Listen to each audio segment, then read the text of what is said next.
hal yang akan kita bahas pada video kali ini ya. Jadi kita akan memulai dari definisi, lalu ada bentuk dan cara pembuatan sediaan, lalu ada pengujiannya, sama ada satu contoh soal saja. Oke, penasaran? Yuk kita mulai. Yang pertama, ini berkaitan dengan definisi dari obat tradisional. Nah, obat tradisional ya, itu perlu teman-teman perhatikan ada 3 poin penting. Jadi yang pertama itu adalah bahan atau ramuan bahan yang terdiri dari tumbuhan atau hewan ya, atau mineral atau sediaan seharian, biasanya disebutnya galenik atau bisa juga campuran. Nah, yang kedua ya, itu adalah sifatnya turun-temurun. Jadi ini biasanya telah digunakan untuk pengobatan. Dan yang ketiga adalah sesuai norma yang berlaku di masyarakat. Oke, jadi bisa disimpulkan bahwa definisi obat tradisional itu adalah bahan atau ramuan bahan yang digunakan secara turun-temurun sesuai dengan norma yang berlaku di masyarakat. Oke, next. Lalu kita akan masuk ke cara pembuatan. Nah, cara pembuatan yang pertama ini rajangan. Nah, rajangan ini biasa disebut proses atau bisa juga disebutnya adalah bentuk sediaannya. Ya, karena biasanya proses ini pada bahan-bahan yang segar ya mengalami perubahan bentuk menjadi lebih sederhana. Nah, contohnya ini adalah jahe ya. Jadi bahan segarnya dicuci dulu ya, lalu ditiriskan, lalu diraja atau diiris atau diubah bentuk, pokoknya jadi bentuk yang lebih sederhana gitu ya. Bisa menggunakan pisau atau juga mesin perajang khusus namanya adalah rasiko. Intinya adalah bentuknya yang lebih kecil atau lebih sederhana. Oke. Nah, biasanya untuk rajangan irisan rimpang, umbi, akar-akar itu biasanya 3 mm ya ukurannya gitu. Untuk daun melintang kurang lebih 2 cm. Untuk kulit batang itu biasanya diiris 2 kali 2 cm. Nah, rimpang ini umumnya diiris melintang kecuali rimpang jahe, kunyit, dan kencur. Ini dipotongnya secara membujur ya, agar minyak atsirinya tidak pecah seperti pada gambar. Oke. Dan sebagai sediaan ya, rajangan ini dapat berisi satu atau beberapa jenis bahan yang cara konsumsinya mudah sekali ya. Bisa dididihkan atau diseduh dengan air panas ya. Bisa juga setelah itu langsung diminum. Nah, ini selanjutnya adalah cara pembuatan serbuk ya. Jadi serbuk ini merupakan sediaan yang banyak tersedia di pasaran ya. Banyak banget kita nemuin serbuk gitu ya. Cara pembuatannya juga mudah banget ya. Jadi bahan segar dicuci hingga bersih, lalu ditiriskan, lalu dikecilkan dan dikeringkan, lalu dihaluskan. Nah, bedanya sama rajangan, kalau serbuk ini ada proses penghalusan ya, jadi serbuk gitu. Sehingga kurang lebih pembuatan serbuk ini sebenarnya mirip dengan simplisia, namun ada tahapan penghalusan untuk kemudian disimpan. Serbuk dapat dikonsumsi dengan diseduh dengan air panas ya. Selain itu juga ada serbuk instan yang biasanya dilarutkan dalam air dingin, serta serbuk obat luar yang penggunaannya dicampur dengan bahan cair, bisa minyak atau air. Ya, pokoknya yang sesuai deh gitu. Namun sediaan ini memiliki kekurangan ya. Jika bahannya pahit, maka akan terasa kurang enak dan sediaannya juga mudah terurai karena higroskopis gitu. Untuk mengatasinya bisa ditambahkan pemanis dan bahan pengemas yang berkualitas agar tidak mudah terkena paparan udara dari luar. Nah, yang selanjutnya ini adalah cairan ya. Jadi kalau cairan ini contohnya adalah jamu temulawak ya. Kita ambil contohnya temulawak deh. Jadi cara pembuatannya yang pertama adalah kupas dulu temulawaknya, lalu dicuci bersih, dihaluskan, lalu diperas. Nah, tambahkan garam dan air lalu direbus hingga mendidih. Saring dan dinginkan. Manfaatnya ini adalah membantu melindungi fungsi hati, membantu mengeluarkan racun, dan membantu meningkatkan nafsu makan. Cara konsumsinya ya langsung aja diminum ya, atau biar lebih enak dan seger gitu ya, bisa juga ditambahkan es batu. Selanjutnya adalah pilis. Nah, pilis ini dibuat dari bahan segar atau simplisia yang sesuai, lalu dikumpulkan, lalu dihaluskan ya. Dicampurkan hingga homogen, kemudian dibulat-bulatkan seperti kelereng. Nah, selanjutnya dijemur sampai kering dan dikemas.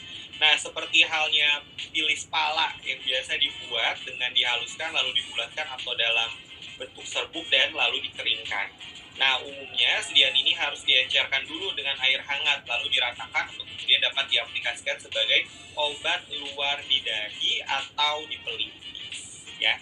Nah, pilis yang terbuat dari pala atau dan cengkeh ini menimbulkan rasa hangat, ya, sehingga dapat meningkatkan rasa nyaman di bagian kepala. Gitu. Nah, cara pakainya biasanya tadi ya, campurkan air hangat, aduk, dan bisa langsung dioleskan. Gitu.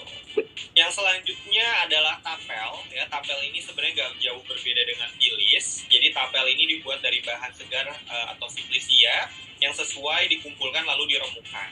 Dicincang kecil-kecil, dihaluskan untuk kemudian dimasukkan ke dalam daun pisang dan dihangatkan lalu diikat pada perut dengan gurita atau stagen. Nah, sebagai contoh, tapel daun sirih nih biasa yang dibuat dengan dicincang halus, kemudian dimasukkan ke dalam daun pisang, dan dihangatkan lalu diikatkan pada perut. Nah, umumnya sediaan ini juga digunakan pada malam hari hingga pagi hari dan diaplikasikan sebagai obat kuat di perut untuk perawatan ibu hamil pasca melahirkan. Nah, selanjutnya adalah parem. Ya, jadi parem ini dibuat dari bahan segar atau simplicia yang sesuai, lalu dikumpulkan dan dihaluskan, ya. Lalu dicampur hingga homogen, kemudian bulat-bulatkan seperti kelereng. Biasa juga bentuknya segi empat, ya. Lalu setelah itu dijemur sampai kering dan lalu dikemas. Nah, seperti halnya parem beras ketan, ya. Jadi parem beras ketan ini dibuat dengan dihaluskan, lalu dibulatkan seperti kelereng dan dikeringkan. Nah, umumnya sediaan ini harus diencerkan dulu dengan air hangat, lalu diratakan untuk kemudian dapat diaplikasikan sebagai obat luar yang dioleskan ke seluruh badan kecuali perut dan kening. Nah, parem ini bermanfaat untuk memberikan rasa hangat pada tubuh, sehingga merasa rileks dan nyaman. Selain itu juga dapat menghilangkan rasa nyeri otot. Nah, jika ibarat nih sob, ya, seluruh badan, ini kecuali kening dan perut pakai parem, lalu keningnya pakai pilis dan perutnya pakai tapel. Jadi bisa tiga-tiganya, gitu. Ya. Lalu selanjutnya ada seduhan, ya. Seduhan ini dibuat dari simplicia atau serbuk simplicia, disari dengan air mendidih. Jadi sebagai contoh mudahnya yaitu teh. Teh kan tinggal diambil simplicianya, ya, lalu diseduh dengan air mendidih, minum deh. Gitu. Lalu nih yang terakhir ada sediaan obat tradisional yaitu perasan. Ya, perasan ini dibuat dengan memerah simplicia nabati segar, lalu hasil sariannya berbentuk cair, ini ditampung, ya, dan dapat diencerkan dengan ditambahkan bahan lain atau pelarut lain atau sesuai dengan kebutuhan lah, ya. Sebagai contohnya nih, ada rimpang kunyit yang dikupas hingga bersih, ya, dipotong-potong, dicampur dengan air, lalu kemudian di blender sampai halus hingga jadi serbuk simplicia. Hingga kemudian diperas menggunakan saringan halus. Nah, air perasan kunyit ini kemudian ditampung. Nah, ini terkait dengan bentuk sediaan obat tradisional. Sama halnya dengan obat konvensional, ya. Sediaan obat tradisional juga punya persyaratan yang harus terpenuhi untuk lulus menjadi produk jadi. Nah, apa aja sih syaratnya? Yuk, kita lihat yuk di next presentation nih.